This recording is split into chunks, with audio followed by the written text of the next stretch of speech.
यहाँ पे और तो और उनके प्रदेश के स्तर के भी नेता, जो मेरी जानकारी है, संभवतः गलत हो सकती है, पर जो मेरी जानकारी है उनके तो प्रदेश स्तर के भी नेता गठबंधन के सहयोगियों के लिए प्रचार में नहीं गए।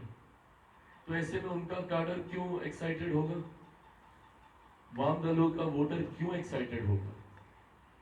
और जिस तरीके से जिस दल के नेता प्रचार में व्यस्त थे, जिन्होंने मेहनत की, उनका हुड़दंग और उनकी दबंगई भी हम लोगों ने देखी। जिस तरीके से चुनाव में माहौल को बिगाड़ने का प्रयास किया गया, पुनः 90 का वो दशक हम लोग को देखने को मिला, जहां पे मां बहनों को गाली दी जाती है, जहां पे लोगों को सरेआम बेइज्जत किया जाता है। एक के बाद एक कई ऐसे उदाहरण सामने आए। जिस विषय का मैं जिक्र कर रहा हूं, आप लोगों से छुपा नहीं है, आप सब ने उन तस्वीरों को देखा, उस वीडियो को आपने देखा, जहां पर राष्ट्रीय जनता दल के आज की तारीख में सबसे बड़े नेता,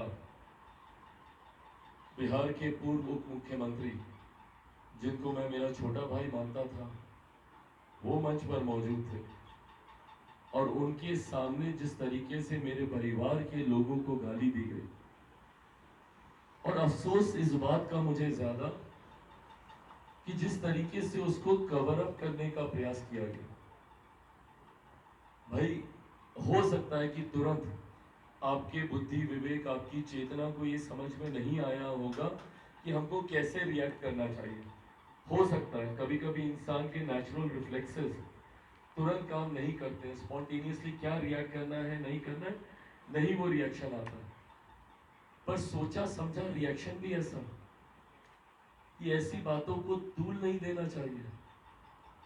मुझे बताइए ना, कोई एक ऐसा स्वाभिमानी इंसान जो अपनी मां बहन को गाली सुने और वो खामोश रह जाए और उसको ये कहा जाए कि ये छोटी बात है, इसको तूल मत दो, कौन आदमी बर्दाश्त करेगा? मैं किसी के प्रति पर्सनल नहीं हो रहा, पर एक बार के लिए अपने आप को मेरी जगह पे रख के देखिए। जब आप ऐसे ऐसे शब्द जो हम लोग बोल नहीं सकते, जो बिना बीप के आप लोग अपने चैनल पे दिखा नहीं सकते, ये शब्द एक बार सोचिए, अगर आपके परिवार के बारे में कोई बोले, खून नहीं खोलेगा। उसके बावजूद मैं इतना मर्यादित होकर, इतना संयमित होकर अपनी बातों को रखने का प्रयास कर रहा हूं। पर हर किसी की एक सीमा होती है सहन शक्ति की। मैं जिस परिवार से आता हूं, मुझ में बहुत संयम है, बहुत धैर्य है, पर संयम और धैर्य की ऐसी भी परीक्षा ना ली जाए कि आपकी मां बहन को आपके सामने बेइज्जत किया जाए और आपसे उम्मीद रखी जाए कि इन बातों को तूल ना दिया जाए। प्रतिक्रिया में कहा जाता है कि हमने सुना नहीं, लीपा पोती। सिंपल सा जवाब था इसका कि अगर ऐसा हुआ है, कड़ी कार्रवाई होगी। बर्दाश्त के काबिल नहीं है ये घटना। पर जिस तरीके से उसको कवर अप करने का प्रयास किया जा रहा था, साफ स्पष्ट हो रहा था कि आप कहीं ना कहीं दाढ़ी में कुछ, दाल में कुछ काला है, दाढ़ी में कोई ना कोई तिनका है, जिसको आप छुपाने का प्रयास कर रहे हैं। आपको जस्टिफिकेशन देने की जरूरत क्यों पड़ रही है? और मैं बार बार मैं कहता हूं कि अगर मैं उस मंच पर होता और मेरे सामने ऐसी घटना घटती, राबड़ी देवी जी आज भी मेरी मां है, मेरी बहनें हैं उस परिवार में। ये रिश्ता जिसको लेकर आप लोगों ने कई बार मुझ पर आरोप लगाए, इसी जगह पर बार बार आप लोगों ने मुझ पर कहा कि आप क्यों नालू परिवार के प्रति सॉफ्ट रहते हैं। क्योंकि मैं जिस परिवार से आता हूं, रिश्ते निभाने हम लोग को सिखाए जाते हैं।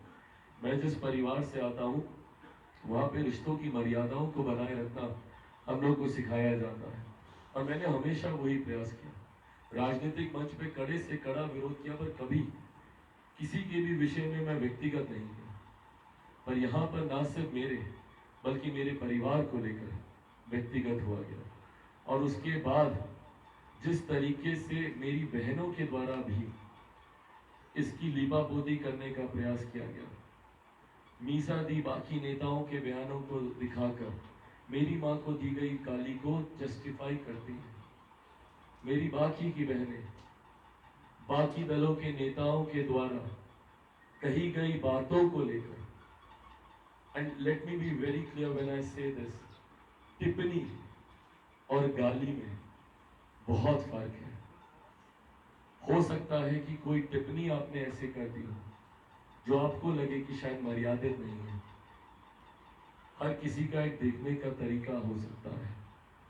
मैं जैसे मेरे प्रधानमंत्री को लोग बोलते हैं जेल भेज देंगे, वो लोग बोलते हैं इसमें हम लोगों ने अमर्यादित क्या बोला। मैं मानता हूं कि अमर्यादित है।